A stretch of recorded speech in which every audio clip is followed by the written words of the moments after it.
Hello everyone, मेरा नाम है ऋषिकेश दुबे और आप देख रहे हैं रिवाइंड 2025 की सीरीज जिसमें हम लोग सॉल्व कर रहे हैं यूपीएससी के प्रीलिम्स 2025 के लिए करंट अफेयर्स के बहुत सारे क्वेश्चंस। आज है ईयर राउंड सीरीज का चैप्टर 10 जिसमें हम लोग सॉल्व करने वाले हैं कई सारे क्वेश्चंस। मैं आपको चलते चलते बता दूं कि अगर आप ईयर राउंड सीरीज के अभी तक 9 चैप्टर्स में यानी कि 40 क्वेश्चंस जिसमें हम लोगों ने बैकवर्ड लिंकेजेस कॉन्सेप्ट्स वो सारी चीज़ें डिस्कस कर दी हैं, अगर वो नहीं देखा है तो प्लीज़ मेक श्योर करिए कि वो आप ज़रूर देखे हों।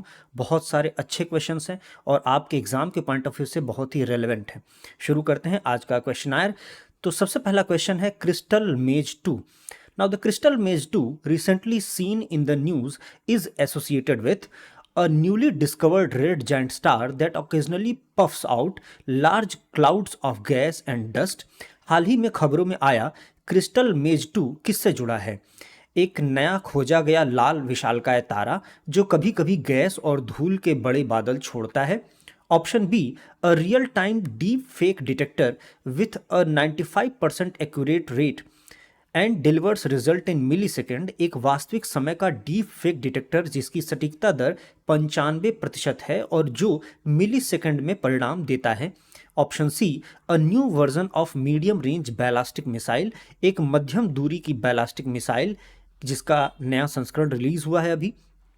ऑप्शन डी, अ जेनेटिकली मॉडिफाइड मेज क्रॉप वैरायटी। एक अनुवांशिक रूप से संशोधित मक्का की फसल या उसकी किस्म।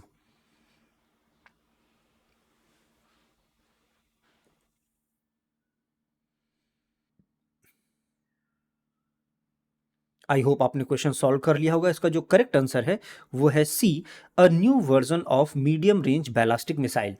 यदि हम इसके न्यूज़ की बात करें तो ये पूरी न्यूज़ अप्रैल 2023-2024 के पास फ्लोट कर रही थी और इस न्यूज़ में कई सारी बातें बताई गई थी, जैसे क्रिस्टल मेज 2 का एक दूसरा नाम रॉक्स भी है, यानी कि इसको रॉक्स के नाम से भी बुलाया जा रहा है। अब ये क्या चीज़ है? ये एक तरह की मीडियम रेंज बैलास्टिक मिसाइल है जिसको कि टेस्ट किया गया था Sukhoi 30 MK1 fighter jet plane पे अंडमान और निकोबार के पास। और ये जो टेस्ट लॉन्च किया गया था ये सफल था। इंडियन एयरफोर्स ने इस पूरे टेस्ट को कंडक्ट किया था। तो ये सारी न्यूज़ थी और आपको रॉक्स के नाम से या क्रिस्टल मेज के नाम से ये क्वेश्चन पूछा जा सकता है।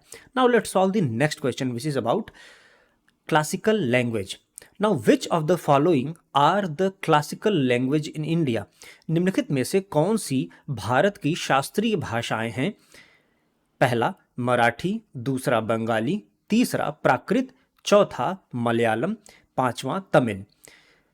Select the correct answer using the code given below. नीचे दिए गए कोड का उपयोग करके सही उत्तर चुनें। ऑप्शन ए 1, 2 एंड 3 ओनली, केवल 1, 2 और 3। ऑप्शन बी 2, 4 और 5 ओनली, यानी कि केवल 2, 4 और 5। ऑप्शन सी 4 एंड 5 ओनली, केवल 4 और 5। ऑप्शन डी 1, 2, 3, 4 एंड 5, 1, 2, 3, 4 और 5। मैं आपको 5 सेकंड देता हूं इस क्वेश्चन को सॉल्व करने के लिए।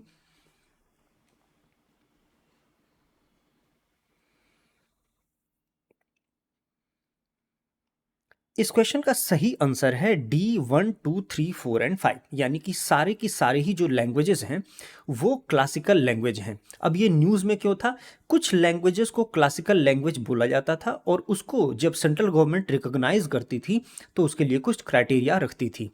ये क्राइटेरियाज पहले की अपेक्षाकृत थोड़े से आसान या सरल किए गए हैं और इसकी वजह से अक्टूबर 6, 2024 को ये न्यूज़ फ्लोट कर रही थी कि किस तरीके से जो ये सारी न्यूज़ है, जो ये सारे क्राइटेरियाज हैं, वो किस तरीके से इजी कर दिए गए हैं और कौन कौन सी लैंग्वेज इस क्राइटेरिया को आसान करने की वजह से इंक्लूड हो गई हैं क्लासिकल लैंग्वेज में। तो ऐसी 5 कुल भाषाएं हैं जो कि क्लासिकल लैंग्वेज में इंक्लूड कर दी गई हैं। That is 5। Those languages are, पहला मराठी, दूसरा पाली, तीसरा है प्राकृत, चौथा है आसामी और पांचवा है बंगाली। इन सभी को एक क्लासिकल लैंग्वेज की दर्जा दे दिया गया है, इसको अप्रूव कर दिया गया है। अश्विनी वैष्णव ने ऐसा जानकारी दी थी। ठीक है, तो अब ये इसमें यहाँ पे एक बात और ध्यान रखने वाली है कि क्लासिकल लैंग्वेज जो हैं वो इंडिया में वो कहीं ना कहीं सिमोजी इस टर्म से रेफरेंस किया जाता है, उनको इस टर्म से रिलेट किया जाता है। तमिल लैंग्वेज में सिमोजी का मतलब होता है ओरिजिनल लैंग्वेज या जिसका लॉन्ग हिस्ट्री, रिच और यूनिक डिस्टिंक्टिव लिटरेसी लेगेसी हो। इस पूरे जो क्लासिकल लैंग्वेज का कॉन्सेप्ट है उसको सिमोजी कहा जाता है। ये एक तरह का तमिल वर्ड है। इसको इंडियन क्लासिकल लैंग्वेज से भी डिनोट किया जाता है। तो अगर आपसे सिमोजी वर्ड के बारे में पूछा जाए या फिर ये पूछा जाए कि कौन कौन सी क्लासिकल लैंग्वेज को अभी हाल में ही इंक्लूड किया गया है, 5 लैंग्वेजेस, मराठी, पाली, प्राकृत, आसाम और बंगाली। चलिए नेक्स्ट क्वेश्चन को सॉल्व करते हैं। It is about Bio-E3. With a reference to Bio-E3, biotechnology for economy, environment, and employment policy, consider the following statement. Statement 1. The goal of this policy is to support innovation in research, development, and entrepreneurship in various fields related to biotechnology. Statement 2. It also focuses on creating a biotechnology driven economy by prioritizing genetically modified crops as the primary solution to global food security challenges. Which of the statements given above is are correct? 1, 2, both 1 and 2, neither 1 nor 2। Question को एक बार हिंदी में भी पढ़ लेते हैं। बायो-E3 अर्थव्यवस्था, पर्यावरण और रोजगार के लिए जैविक प्रौद्योगिकी नीति के संदर्भ में निम्नलिखित कथनों पर विचार करें। इस नीति का लक्ष्य जैव प्रौद्योगिकी से संबंधित सभी विभिन्न क्षेत्रों में अनुसंधान, विकास और उद्यमिता में नवाचार का समर्थन करना है। यह वैश्विक खाद्य सुरक्षा चुनौतियों के प्राथमिक समाधान के रूप में अनुवांशिक रूप से संशोधित फसलों को प्राथमिकता देकर जैव प्रौद्योगिकी संचालित अर्थव्यवस्था बनाने पर भी ध्यान केंद्रित करता है। ऊपर दिए गए कथनों में से कौन सा सही है? सही है केवल एक, केवल दो, दोनों या फिर कोई भी नहीं। मैं आपको 5 सेकंड देता हूं इस क्वेश्चन को सॉल्व करने के लिए।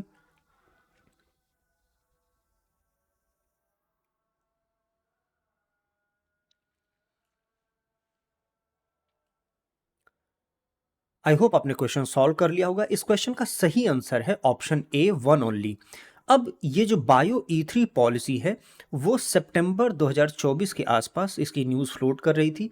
क्या कह रहा है? Bio-E3 पॉलिसी ये बायोटेक्नोलॉजी की जो ग्रोथ है, जो उसका यूटिलाइजेशन है, उसको हार्नेस करता है 3 प्रमुख कामों के लिए। पहला इकोनॉमी, दूसरा इन्वायरमेंट, तीसरा एम्प्लॉयमेंट पॉलिसी। तो ये तीनों चीज़ों के लिए ही Bio-E3 पॉलिसी का इस्तेमाल होने वाला है। और Bio-E3 पॉलिसी को लेकर के एक रिपोर्ट भी गवर्नमेंट ऑफ इंडिया ने पब्लिश करी, और ये जो रिपोर्ट है वो आपको उसका फ्रंट पेज यहाँ पर देखने को मिल जाएगा। अगस्त 2024 में ये रिपोर्ट ऑलमोस्ट पब्लिश हो गई थी।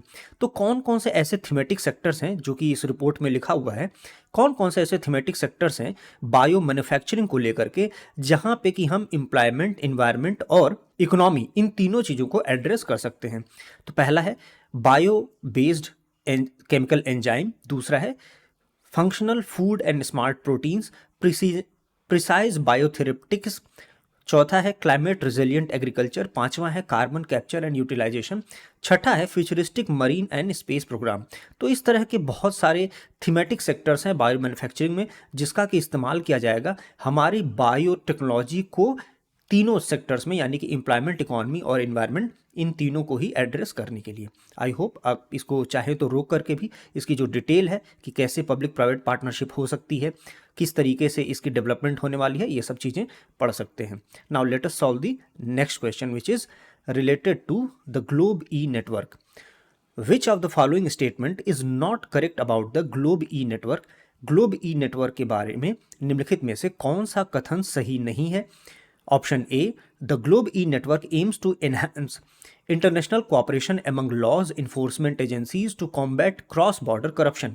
ग्लोब ई नेटवर्क का उद्देश्य सीमा पार भ्रष्टाचार से निपटने के लिए कानून प्रवर्तन एजेंसियों के बीच अंतर्राष्ट्रीय सहयोग को बढ़ाना है। Option B, it was launch during the UN General Assembly special session against corruption, UNGASS, with support from G20। इसे G20 के समर्थन से भ्रष्टाचार के खिलाफ संयुक्त राष्ट्र महासभा के विशेष सत्र UNGASS के दौरान लॉन्च किया गया था। Option C, the globe E network is managed by the World Bank. Globe E network का प्रबंधन विश्व बैंक द्वारा किया जाता है। Option D, the central authority in India for globe E network is Ministry of home Affairs with CBI and ED as member authorities. Globe E network के लिए भारत में केंद्रीय प्राधिकरण गृह मंत्रालय है, जिसमें CBI और ED सदस्य प्राधिकरण है। मैं आपको 5 सेकंड देता हूं इस क्वेश्चन को सॉल्व करने के लिए।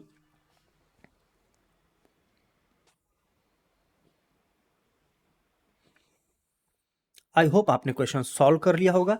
इसका करेक्ट आंसर है option C, the globe E network is managed by World bank.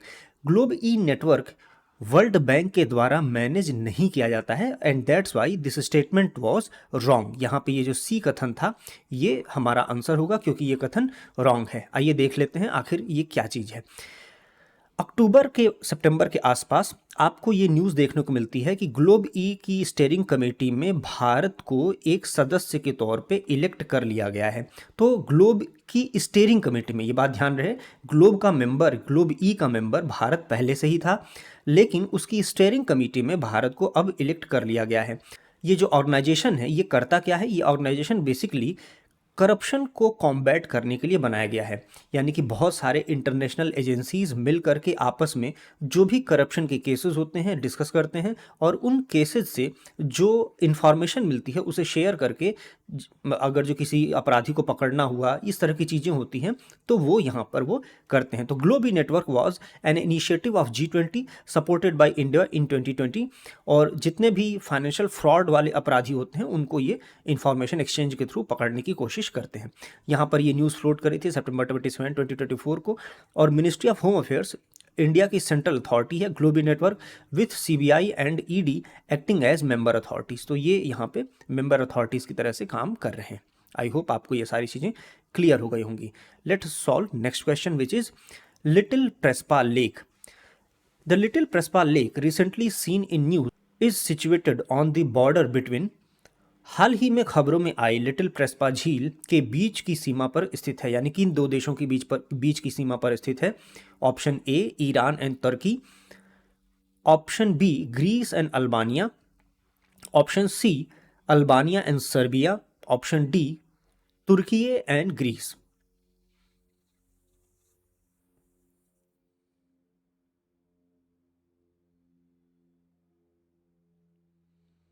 आइए देखते हैं इसका करेक्ट आंसर क्या है। बी, ग्रीस और अल्बानिया के बीच में लिटिल प्रेस्पा लेक जो कि ग्रीस और अल्बानिया के बॉर्डर पे पाई जाती है वो धीमे धीमे ड्राई अप हो रही है, डाई हो रही है, जिसकी वजह से अक्टूबर में ये खबर न्यूज़ में आई। अब ग्रीस और अल्बानिया के बीच में जो लिटिल प्रेस्पा लेक है इसका खास बात यह है कि ये एक वेटलैंड भी है और रामसार साइट में ये इंक्लूडेड भी है। दैट्स वाई इसके ऊपर जो न्यूज़ आ रही हैं वो काफ़ी ज़्यादा इंपॉर्टेंट है और आपके लिए इन्वायरमेंटल के पॉइंट ऑफ व्यू से भी बहुत ही ज़्यादा महत्वपूर्ण है। तो बी जो है इसलिए इसका करेक्ट आंसर है। Now that's all for today, thank you very much. I hope आपको क्लास समझ में आई होगी। टेलीग्राम पे अगर आप इस क्लास की PDF चाहते हैं तो मुझे ज्वाइन कर सकते हैं। इन केस अगर आप नए हैं तो सब्सक्राइब करिए, लाइक करिए अगर ये वीडियो आपके किसी काम आती है। इंस्टाग्राम पे भी आप मुझे ज्वाइन कर सकते हैं। Have a good day, thank you very much, bye.